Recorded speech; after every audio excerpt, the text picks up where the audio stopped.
Hello, my name is Maksymilian Mirecki, and this is Coopernicus Podcast. The following is a conversation with three Coopernicus experts about the Tucker Carlson's interview with Vladimir Putin.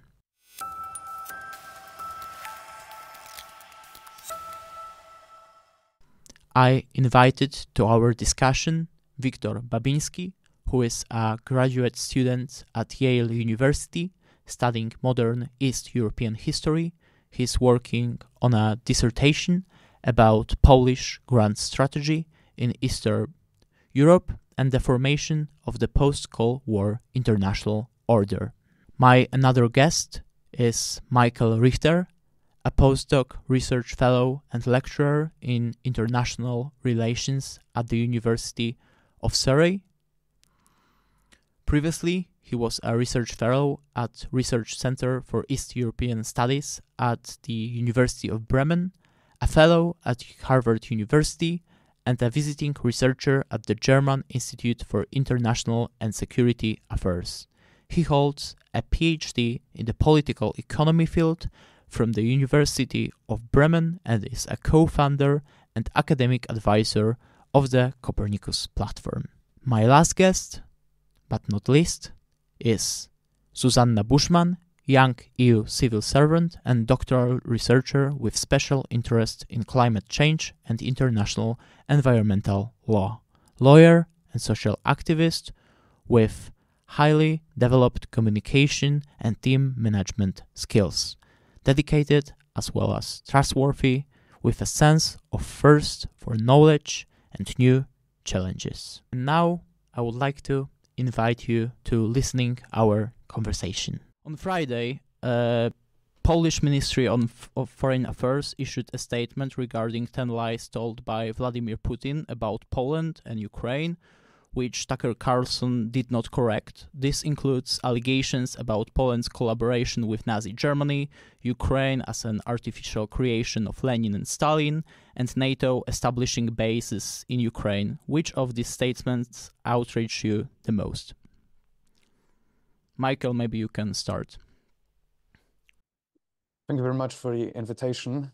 And so I would start that this whole interview was basically, it started with a lie. It started with a kind of funny lie when Vladimir Putin started asking the interviewer whether this is like a talk show or a serious conversation in quotation marks, and then said he would start with a historical kind of resume, summary, and talk about a minute or a minute and a half. That's what he said, and then went on to talk for 25 minutes. So it basically started with a lie because he announced to talk about a minute and a half, then talked almost for half an hour.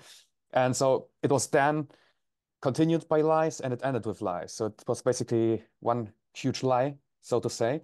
What may have surprised me the most, because when we look actually at what has been said, it is basically what has been said in public by various Russian officials. So there was nothing really surprising with respect to, let's say, the key issues at stake that obviously, I don't know, in quotation marks, Ukraine is being held hostage by quotation mark Nazis and so on.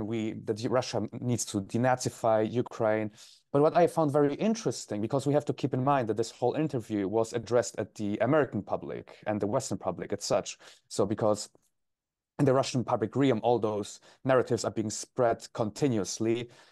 And so when we look at and understand that this interview was targeted at the American public, what was very interesting for me, actually, as an observer, was the fact that when Vladimir Putin talked about the case of Ivan Gershkovich, so that's a Wall Street Journal, a journalist that is currently held basically in Russian prison for, as the US says, fabricated, let's say, false claims, and he's, so to say, held hostage there. Vladimir Putin openly said that he's open for a prisoner exchange, bringing explicitly into play Vadim Krasikov, who is a convicted killer, who's being basically, right now he's in a German prison because he killed so to say, a Georgian dissident in the Tiergarten in Berlin. And what I found very interesting is that it really shows this deep conviction of Vladimir Putin that basically the world consists of spheres of influence, and Europe is basically an American sphere of influence, according to the understanding of Vladimir Putin, because he said, look, there's this American journalist in a Russian prison, but we can exchange him for a Russian prisoner in Germany. So basically showing that, look, US, here you can have your citizen back, just put some pressure on Germany because Germany is your sphere of influence. This really shows this thinking about those spheres of influence, this kind of game on a chessboard, so to say. Is that they're the grandmasters, Russia, the United States, China, and the rest of the world, those countries that are basically being puppets. And this is basically, if you think about this theme, you can see it all along this whole interview when Vladimir Putin talks about the Euromaidan and when he describes it as a Western-led putsch, right? So it doesn't really fit into his understanding of world politics that those kind of processes that can be bottom up, that they can be society, they can be led by the society. So everything that happens in those respects happens because someone orchestrated it from abroad. And I think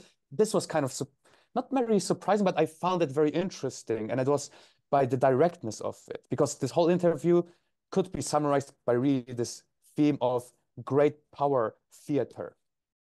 Victor, you are a graduate student at Yale University studying modern Eastern European history. Maybe you can explain us which of the Putin's statements were historically incorrect and why, and what do you think about, for example, allegations about Poland's collaboration with Nazi Germany when it comes to Czechoslovakia in 1938? Well, first of all, thank you for having me. And before I get to that, there's actually one thing that I've also found interesting about the Gershkovich case. When Putin proposes or throws in the air on the airways that he would be open to exchanging him for somebody held in a German prison, he uses this phrase that he would be willing to do this if the special services or the people in charge on the other side would be willing to negotiate. And I think he explicitly mentions the secret services, the Siloviki. I think this really shows you his way of thinking about how the great power game is being run. His conviction that even the United States and the rest of the West isn't really democratic or run by the leaders that are elected into office. He sees the West through the lens of the system he has built in Russia and perceives all those politicians to be just fronts in the facade of democracy, whereas the real stuff is being decided by the people in the second row, the people in the shadows, the deep state, just like in Russia. So I think this really gives you a little window into his way of thinking about how states are run and where the real power lies. Now, with regards to his many statements, many incorrect statements, I think it would I couldn't even begin to cover this comprehensively. And I could, of course, start with Czechoslovakia. I think I might actually do that. Well, in 1938, when Czechoslovakia was being partitioned and turned essentially into a German protectorate, Poland did indeed annex a piece of Czechoslovakian land in the south of Poland that has been contested by the two states in 1920, based on ethnic claims of both the Czech and the Polish national movement. A piece of land that the Lusitian Silesia that during the Polish Bolshevik War, when the Polish army was busy fighting off the Soviets, the Czechs have taken and have gotten to keep. Now, this, of course, was a violation of international law, of interwar international law. And Poland has clearly made the mistake by undermining the Versailles Treaty and the Versailles Order that protected its western borders, at least western borders. So I think it's clearly a mistake of the interwar Polish government. I don't think, though, that it puts Poland in the same league as Nazi Germany, or that because this is in the end what Putin means when he uses those arguments. Those arguments and the case of the conflict over Vilnius in 1920 between Poland and Lithuania, he uses all of this to show his opponents, cast his opponents in a bad light and justify his own excesses, crimes, and his infractions of international law right now. I don't think this really justifies anything. Zuzia would like to add something? Yes, of course. And also thank you for having me today. I think it's very interesting to have also this kind of conversation on our more professional level. And I think this is something not only in Poland, but also abroad, we need more broadly to express. So when it comes to the question about, what struck me most or what was most outrageous for me, I would be frank, none of them actually outraged me. I mean, it was pretty predictable and very easy to assume that Vladimir Putin will try to bring forward his historical and kind of geopolitical narrative to in a way adjust the reality to his military goals and political objectives. So, this is, as Victor said, it's about justifying his special military operations with his version of truth and bias of historical facts. So I think that, this feeling of outrage was exactly what the President Putin was trying to achieve. And I think we are all very sorry to disappoint on that one. So this is about, I would say, it's about teasing policy, that actually determine this objective. It's about create informational chaos, spread disinformation, and incentives possible for clashes and conflicts between allies themselves. Also about the history, because we know it's pretty difficult and fragile and not always easy to comment upon from both sides. So, but I think the motivation on this war of history, which was nicely pointed out by the Foreign Affairs, I think, in this weekend, was the idea of getting the strategic message down via historical bias. So this was kind of tactical aim, try to compel West to his version of history, to his version of the geopolitical goals, by saying that actually we are defending the free people. We are actually, from the historical perspective as well, defender of the Russian language, of the Russian tradition, of the Russian soul. So it is about compelling the public opinion to make concessions towards Russia to end the war, but on the favorable terms for Russia itself. Many people are asking themselves whether is it appropriate to have discussions with individuals accused of war crimes like Vladimir Putin and provide them with a platform to express their opinions on significant matters. What boundaries should be set for freedom of speech in such cases? I think there are two opposing positions on this matter. The first one is represented by popular podcaster Lex Fridman, who wrote on Twitter or X, I quote, "Tucker interviewing Putin is important for opening more channels of communications. We need more conversations, not less. I'll speak to Tucker on podcast after." And the second position, I think, was taken by Hillary Clinton, and she called Tucker Carlson a useful idiot of Kremlin. So what position do you take on that matter?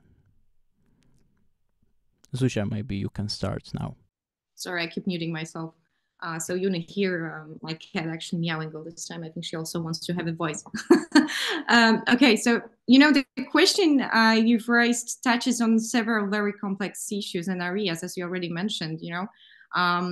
So you can try to grasp it from the perspective of journalism ethics, or, you know, as well as freedom of speech aspects, which usually goes with very interesting legal considerations that might differ from the perspective of the Europe and the United States itself.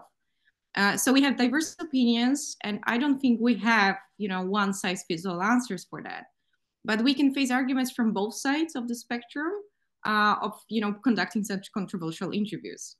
And for favoring this kind of, let's say, journalism activism, I would say that, you know, interviews with controversial figures can provide you very interesting and critical insights into the thoughts, motivations, and as well as future plans, which in many ways occurs to be true in terms of Carlson's interview with Putin. You know, again, we can see explicitly how Vladimir Putin puts his version of history into it, how he tries to put several Western countries, the European Union and NATO itself as rogue states in this sense. Moreover, you know, challenging interviews can hold these figures a little bit kind of accountable, you know, by confronting them with hard and difficult questions and evidence raised. But I don't think that Carlson used well it, in my opinion. But this is, again, the question about the ethics of journalism itself. On the other hand, when you ask this kind of question, whether Carlson would actually secure the interview with Vladimir Putin if he would be perceived by the Russian government as this kind of critical and ethical journalist himself. So this is the other question to consider. What would you sacrifice to gain this kind of explicit interview? But then you have the arguments against. And of course, conducting such interview is providing a platform, you know, to individuals accused of, you know, war crimes, and actually in the case of Putin, actually also alleged genocide. So it can be perceived as, you know, legitimizing this kind of actions, offering kind of opportunity to spread propaganda and disinformation itself. So you're also a little bit at the risk of causing distress to victims, obviously, and giving the impression that their actions are open to kind of, you know, public debate or justification in some sense. And here, obviously, Putin used pretty well the interview for his widespread propaganda, and then this, you know, perspective of Clinton's use of useful idiot would be remarkably be useful to use as well here.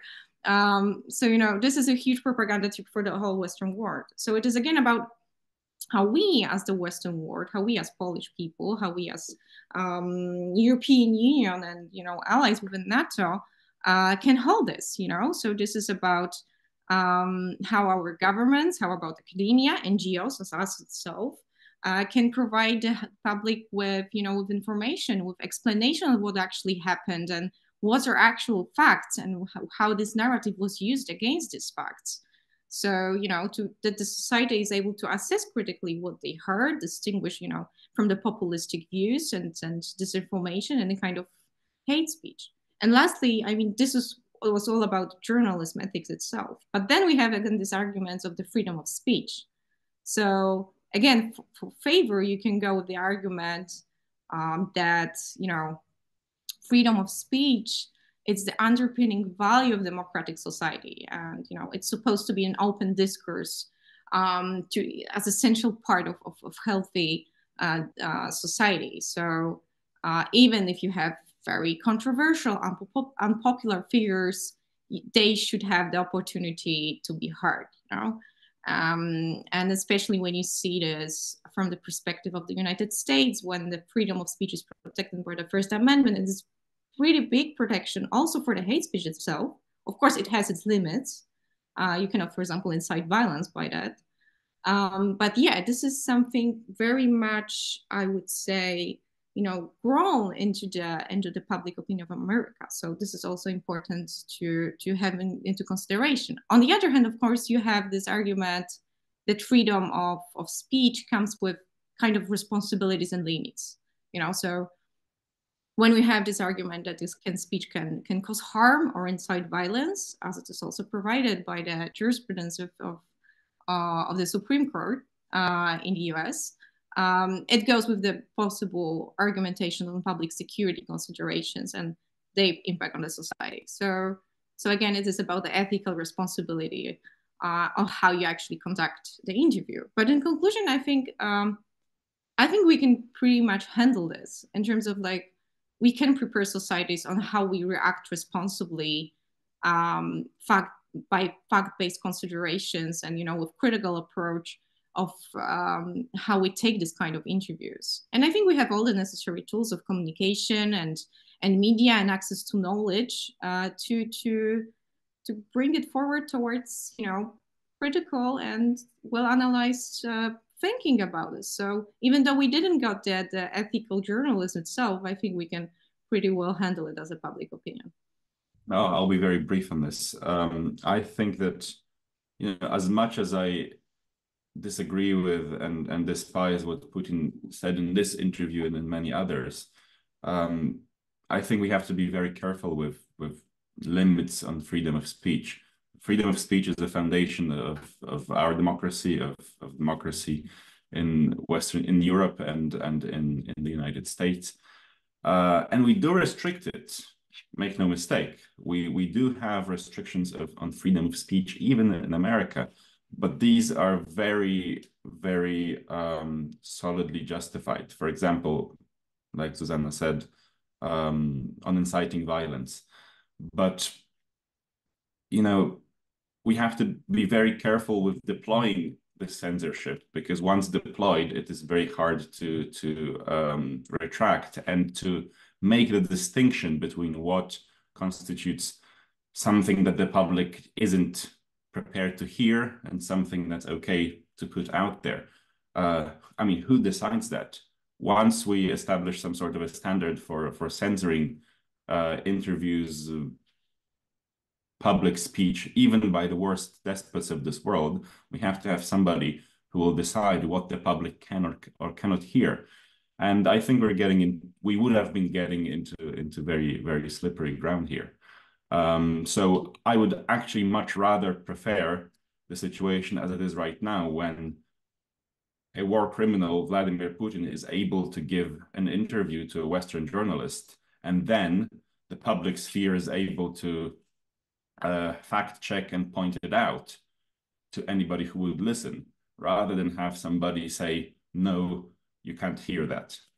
Yeah, I totally second what has just been said by my two colleagues. And I think freedom of speech is the foundation of a free society, of a democratic Western society.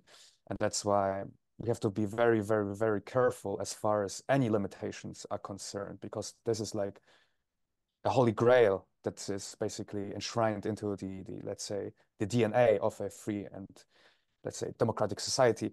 I would just say that not everything that is allowed means it's a smart thing to do. And of course, if you consider yourself a journalist and have let's say, an interview with a war criminal, then of course the question is, what questions do I ask, right? And so I can ask better, I can ask worse questions. It's also, how do I make this whole interview? So there's nothing bad about having an interview, but it should be an actual interview and not, like giving the stage for a certain propaganda show, so to say, which doesn't mean we should forbid it, but we should be very critical also in our thinking and, let's say, what the public real makes out of it. And that's why I think it's very important to teach people from a very young age on critical thinking skills, because that's how we separate, let's say, propaganda from actual interview and actual information. Thank you. We are running out of time, so I will ask you one last question. How do you assess Vladimir Putin's remarks about Poland? Putin emphasized that he could send troops to Poland only if Poland attacked Russia first. Should these words be taken seriously? And now maybe we can start with Victor. Of course. Having studied what's been going on in Russia for quite some time and having followed the evolution of Putin's regime, I wouldn't just tell you that not to trust Putin because he's a liar. I think it's more than that. The Russian regime under Vladimir Putin has excelled in creating alternate realities for its domestic media consumption, but also for the international arena. So whenever Vladimir Putin says, "I will not invade Poland, Ukraine, Georgia, whatever, unless something happens," rest assured that the Russian propaganda machine and its security services will be able to orchestrate a perception, a blatant lie, but a very sophisticated one at the same time, that this has actually happened, and then keep selling this narrative to anyone who would listen outside of Russia, and of course to everybody who has to listen inside Russia. This has happened many times over in Ukraine since 2014. And it can happen again. I mean, I wouldn't be surprised if next year or in 3 years or in 5 years, the Russians have created a media narrative about Poland somehow doing something to Belarus or sending troops to fight alongside the Ukrainians, and then do whatever he thinks he should is in his interest to do so. I would not take his word for it, and this is not just an opinion. This is backed by 20 years of recent Russian statesmanship. Michael, do you believe Putin's words?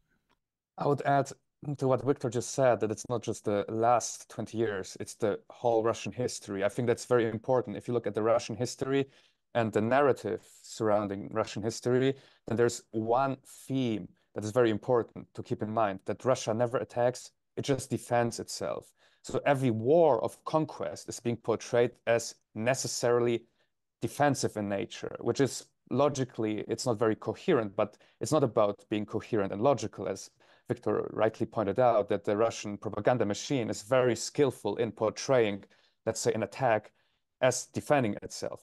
It's like, you see all the, let's say, fake news that surround this whole narrative, like, so to say, NATO bases in Ukraine, for instance, they're all meant to kind of help giving substance to this whole false narrative that is being constructed. For instance, what is very interesting, during the interview, Vladimir Putin also said that they didn't start this war, they're stopping it. That's what he said, which is very important to understand. Every war that Russia or the Soviet Union, they fought, it's always a war of defense. That's why in the Russian historical narrative, you don't really talk so much about September 1st. You talk a lot about June 20, when the Soviet Union was invaded by Germany. So the first part of it, that the Soviet Union together with Germany, they invaded Poland, it's not really talked about. Why? Because it would kind of question the narrative that Russia always defends itself.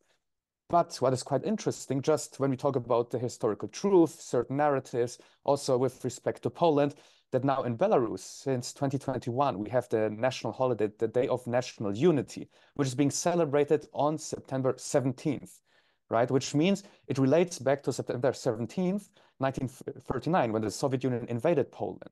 It shows basically the whole narrative about invasion. It's not about invasion, it's about creating unity, what needs to be reunified. So this whole narrative surrounding Ukraine is also, it's not about a war of conquest, not an imperial war. No, it's about kind of reestablishing a historical truth and bringing back the historical lands which are being held hostage by artificial Nazis, imagined Nazis, right? So very important. Russia never attacks, it just defends itself. So it's very easy from this perspective that they come up with something that Poland poses a certain threat. It has too many tanks.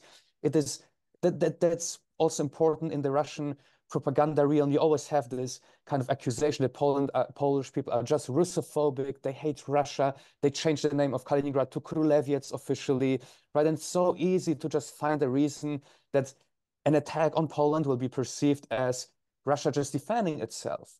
So don't believe it, because any historical evidence points to the opposite. Don't believe it, and it's better to be prepared. Of course, there's this nice saying, if you want peace, be prepared for war. And I think that's what Poland is doing right now. So don't don't put any face value on that. And we have to keep in mind that this whole interview was meant at Western audience, especially American audiences, who will point at this and say, but look, Vladimir Putin said he won't do it. Yes, but that's what they said, the whole propaganda Kremlin machine, 1 week before they invaded Ukraine. Even Sergei Lavrov was saying that no one plans an invasion. Vladimir Putin was talking to Scholz, to Macron. Macron said that Vladimir Putin promised me that there won't be an invasion, right? And now he talks to millions of Americans he has no relation whatsoever to. So should we give any credibility to that? Should we pay any real attention to that? Yeah, we should pay attention, but in the opposite way, that if Vladimir Putin says something like this, we should assume the opposite is true in his mind. Yes, of course. I mean, of course, it's hard not to agree with what my colleagues previously said, because honestly, I think it's this kind of trick of, strategic messaging that was all implied in this interview, and understanding, as was said, Russian statehood and its narrative and how he provokes in many ways the Western countries. So this is kind of a signaling towards Poland and NATO alliance itself, that Russia has no interest in attacking Poland, nor other country with NATO alliance, but they could send troops if, for example, Poland attacked Russia first. So on its face, we can interpret it directly as probably some people could do. So this is only a deterrent message aimed at, discouraging any actions that could be perceived as an aggressive towards Russia. But saying we are not aggressors, we respect international law and sovereignty and integrity of states. And so we won't wage any kind of illegal war on aggression that is strictly prohibited by the UN Charter. So again, it's about putting this biased historical narrative into active narrative. But on the other hand, we have the signal. We will defend our country, its integrity, its Russian soul, its Russian people, a Russian language, and any aggressive actions towards Russia can be, legitimized by using permissible under international law self-defense doctrine, the only legitimate condition for use of force under the UN Charter. So this is again how, the Russian government and propaganda and diplomacy trying to use international law narrative towards their, let's say, goals and rewriting it towards their permissible actions. So we have two main aspects arising from this, and we talked also about it, but I think it's worth putting in conclusion. So we have this narrative and Russian definition of defensive actions, and also this alarmed implied narrative of putting Poland, as were its allies, into category of this rogue states of, these guys are actually bad, not us. So then we need to contextualize a little bit his statement with, again, Russian historical patterns on foreign policy actions. And we can go here with a lot of examples. We can go here with South Ossetia and Abkhazia and Georgia. Reason for, this kind of aggression: protection of ethnic Russian citizens against Georgian aggression. Then we have annexation of Crimea with forced and then falsified, referendum thing. And what was the reason? Again, historical ties of Crimea to Russia and the protection of Russian-speaking population in the region that was actually, pretty much compiled with hostilities of the Ukraine government itself. Then we're gonna have again Donetsk and Lugansk region, also with interesting proclamation of republics, and here actually the Russian government and Vladimir Putin speaks about not only population but supporting self-determination of these regions, And war in Ukraine, of course, it was already said here well about the denazification and demilitarization of terrorists. So again, it sounds like a humanitarian intervention in some ways.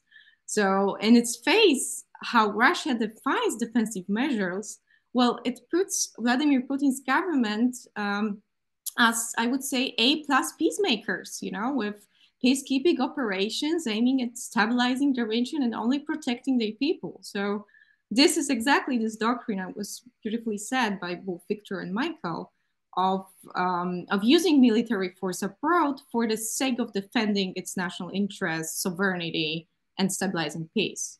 But the point is that Russia's deterrent message usually does not mean that actually they will only remain defensive in their actions. And we can obviously see the teasing part on it with the hybrid warfare and provoking, Poland towards more aggressive steps. So, again, it comes with the instrumentalization of migration on our eastern border, for example. And it comes also with this distorted narrative aiming at presenting us, Poland, as a rogue state, a potential provocateur of the conflict, which is, of course, is the very opposite, as in reality, it's Russia that provokes with hybrid warfare and all other aspects that are coming with that. So to wrap it up, yes, we need to take such messages seriously, but I would say without unnecessary fear or kind of public distress, because this would be exactly what Vladimir Putin and Russian government would desire right now. So we need to take this signaling for our advantage. We cannot allow ourselves to be provoked for any aggressive measures. We must stay united with our allies, both in the European Union, NATO, but also Eastern European countries, without falling into unnecessary conflicts, or if they may emerge, try to resolve them more internally, And of course, it's about, as I already said before, explaining and informing the public about, occurring misinformation and how we should handle this kind of information. And of course, about consistency with both sanctions against Russia and, financial support to Ukraine, to basically wait till Russian economy will suffocate and bleed out to stop this war. Thanks. Guys, it's been a great pleasure talking to you and having you in our podcast. Thank you for that discussion. Thank you for having us. Thank you. Thanks a lot. Thank you for watching this conversation. If you enjoyed our video, please click the subscribe button and the like button down below. You can also share this video with your friends. Thank you for watching and see you next time.